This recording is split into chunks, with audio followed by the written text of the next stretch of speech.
I just finished the Diddy documentary series on Netflix, and this might be a hot take, but this documentary felt hella vulture-y. And what I mean by that is, like, obviously, Diddy is somebody who has abused people. Like, we have it on tape, we've seen it. Like, there's no question that this man is not a saint, right? But I feel like all the people around him want to act like it was all him and everything unethical that they did was just this man's evil. But the reality is that, like, a lot of y'all were willing to be complicit or to look the other way for a check, and now y'all want to come together and throw everything on Diddy low-key. Like, yes, Diddy was the main guy, but it's like the narrative of this documentary is like almost like there was all these innocent people who just wanted to follow their dreams, but there was this evil gatekeeper Diddy who you had to basically let him freak you or whatever.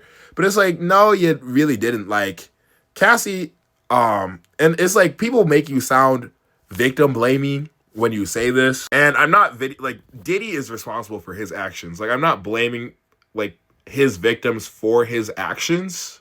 But I am saying that a lot of these people, like, chose to stay in evil places, to see evil and do nothing, act complicit, and then are only now bringing down the hammer because the evil that they allowed to happen to other people then happened to them. That was really the energy the documentary gave, and I feel like people were also acting like the whole game, like it was just Diddy who was evil. It wasn't like the whole game and the whole system behind the music industry when it really was. And in the last episode, when the jury was looking at some of the people who testified in the documentary and being like, y'all sound like you're on BS. But I understand why they felt that way.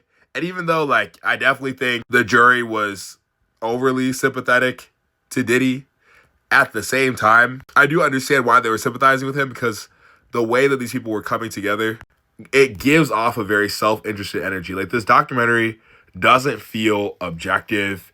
It feels definitely like a massive hit piece.